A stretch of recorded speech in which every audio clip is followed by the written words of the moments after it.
ابو حازم کہتے ہیں میں نے سہل بن سعد سے پوچھا کیا رسول اللہ صلی اللہ علیہ وسلم نے کبھی میدا کھایا تھا؟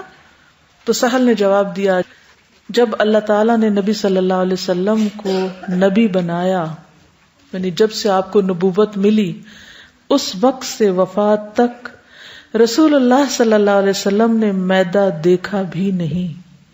اتنا پرہیز کیا اس سے. نبوت سے وفات تک میدا دیکھا بھی نہیں. میں نے پوچھا کیا رسول اللہ صلی اللہ علیہ وسلم کے زمانے میں آپ کے پاس چھلنیاں تھیں؟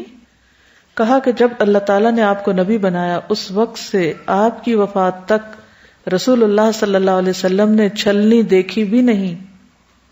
میں نے پوچھا آپ لوگ پھر بغیر چھنا ہوا جو کس طرح کھاتے تھے؟ بتایا ہم اسے پیس لیتے، پھر اسے پھونک دیتے، جو اڑنا ہوتا اڑ جاتا، جو رہنا ہوتا رہ جاتا، پھر اسے گوندھ لیتے اور پکا کر کھا لیتے.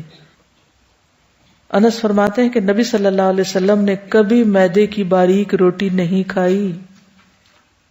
گندم کی طرح جو کو بھی پسوا کر آٹا بنا لیا جاتا اور اس سے روٹی بنائی جاتی. ابن عباس کہتے ہیں کہ نبی صلی اللہ علیہ وسلم کئی راتیں مسلسل اسی طرح خالی پیٹ گزار دیتے کہ اہل خانہ کو رات کا کھانا نہیں ملتا تھا، اور اکثر انہیں کھانے کے لیے جو کی روٹی ملتی تھی، گندم کی نہیں، اور میدا تو بہت دور کی بات. ابو امامہ کہتے ہیں کہ رسول اللہ صلی اللہ علیہ وسلم کے گھر میں کبھی جو کی روٹی بھی بچی نہ رہتی تھی، یعنی اتنی نہیں ہوتی تھی کہ بچ جائیں. اور ہمارے عام طور پر لوگ کیا کرتے ہیں، کھاتے کم ہیں اور باقی چھان بورا بیچتے رہتے ہیں. تنوری روٹی. ام ہشام بنت حارثہ کہتی ہے کہ ہمارا تنور اور رسول اللہ صلی اللہ علیہ وسلم کا تنور 2 سال یا 1 سال یا اس کا کچھ حصہ تک ایک ہی تھا، یعنی ہم ایک ہی تنور میں روٹی لگاتے تھے. انس بن مالک فرماتے ہیں کہ ام سلیم نے نبی صلی اللہ علیہ وسلم کے لیے روٹی تیار کی اور اس میں کچھ گھی بھی لگایا، پھر کہا نبی صلی اللہ علیہ وسلم کی خدمت میں جاؤ اور انہیں بلا لاؤ. روز گھی لگی روٹی کھانا آپ کا معمول نہیں تھا. اب ہماری غذائی عادات اور نبی صلی اللہ علیہ وسلم کی غذائی عادات میں کتنا فرق ہے. طاقتور کون زیادہ ہے، صحت مند کون ہے؟ وہ تھے یا ہم ہیں؟ یس. آپ کا کیا خیال ہے، جس ملک میں ہم رہتے ہیں ہر گھر میں پراٹھے پکتے ہیں، پکا سکتے ہیں، افورڈ کر سکتے ہیں؟ مثلا ایک مزدور کی جو سرکاری سطح پر آمدنی ہے وہ کیا ہے، 8,000، کہ اس سے کم ویجز نہیں دیے جائیں گے. سب کو 8 بھی نہیں ملتی. ایک گھر کا مرد اگر 8,000 یا 10,000 کما کے لاتا ہے، ان کے لیے تو آٹا پورا کرنا بھی مشکل ہے. وہ مکان کا کرایہ دے گا، وہ بجلی کا بل دے گا، وہ گیس کا بل دے گا، وہ کیا پکائے گا اور کیا نہیں پکائے گا. اگر 2-3 بچے بھی ہوں تو وہ کس طرح جیے گا. اگر کسی ایسے گھر میں شادی ہو گئی یا خدا نخواستہ حالات اس طرز پر آ گئے تو پھر ہم نخرے کے ساتھ روٹی چھوڑ دیں گے اور کہیں گے کہ کچھ نہیں ہمارے پاس کھانے کو. مجھے اچھی طرح یاد ہے بہت پہلے جب میں یونیورسٹی میں کام کرتی تھی تو وہاں پر ایک سویپرس تھی، وہ مسلمان ہو گئی. میں اس سے بات چیت کرتی رہتی تھی تو خیر الحمدللہ مسلمان ہو گئی. تو پھر میں اسے کبھی کبھی گھر بلاتی تھی، اس سے باتیں کرتی تھی. تو مجھے بہت تجسس ہوتا تھا کہ یہ لوگ جن بستیوں میں رہتے ہیں وہاں پر فیسلٹیز بہت کم ہیں، کس طرح رہتے ہیں، کیا کھاتے ہیں، کیا پکاتے ہیں. تو میں اس سے اکثر پوچھتی اچھا آج کیا پکایا، تم نے کیا کھایا. اور ویسے بھی ایک ایوریج مائنڈ کے ساتھ اگر آپ نے کنیکٹ کرنا ہے اور آپ نے اس کو اسلام کی دعوت دی ہے، مسلمان ہوگی، تب تھوڑا ایک تعلق رکھنا اور حالات جاننا بھی ضروری. تو اکثر بتاتی تھی کہ مرچیں دہی میں گھول لیتے ہیں، اگر دہی نہ ہو تو پانی میں گھول کے روٹی کے ساتھ لگا کے کھا لیتے ہیں. اور کبھی کہتے تھے آٹا بھی نہیں ہوتا تو صبر کر لیتے ہیں. تو ایک یہ ہے کہ ہم صرف لذتوں میں جئیں اور پھر حرام حلال کی پرواہ نہ کریں. آج آپ کسی دفتر میں چلے جائیں، رشوت کے بغیر کام نہیں ہوتا. یہ سب کا تجربہ ہے نا. چوری، دھوکہ اور فراڈ، یہ چیزیں عام ہیں. ان سب کی اگر ریزن دیکھی جائے تو کیا ہے، وجہ کیا ہے؟ لوگ کیوں رشوت لینے پہ مجبور ہیں؟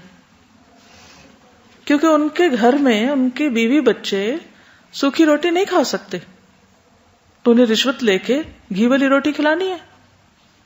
گھر والے پچھلے سال کا کپڑا اب نہیں پہن سکتے، انہیں نیا کپڑا بنانا ہے اور فیشن کے مطابق بنانا ہے، چاہے وہ ضرورت ہے یا نہیں. ایکسٹرا کپڑا لگانا ہے، وہ کہاں سے پورا کریں گے؟ غلط ذریعے سے آمدنی کمائی جائے گی تبھی نا، تبھی پوری ہو سکتی ہے نا.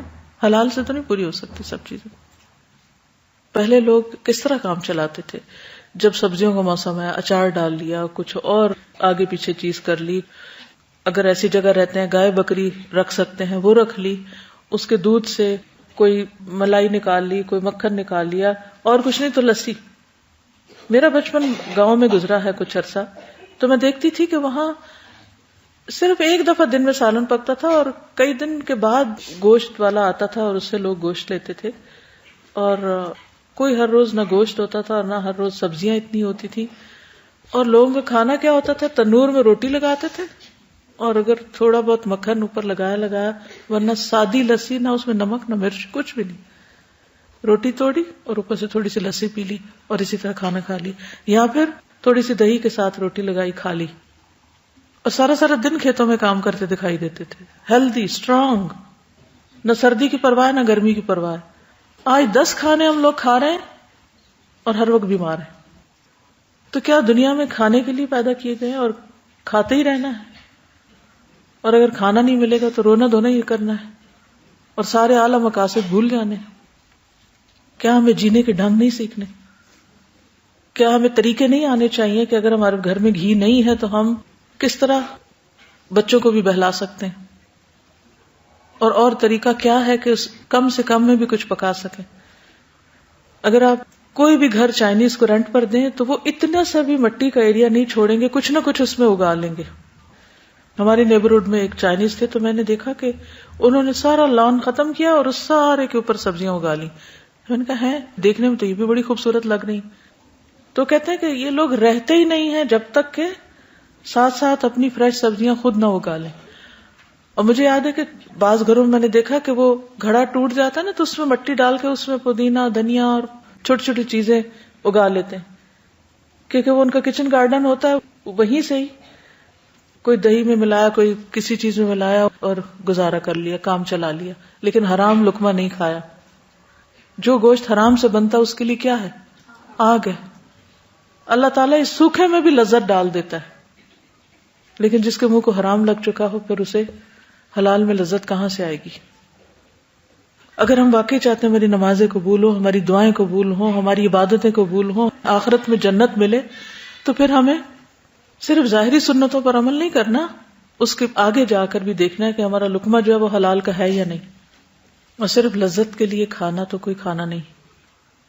تو ایسے مختلف طریقے سوچئے کہ اگر آپ کے پاس زیادہ آمدنی نہیں ہے تو کن طریقوں سے آپ اپنا پیٹ بھر سکتے ہیں.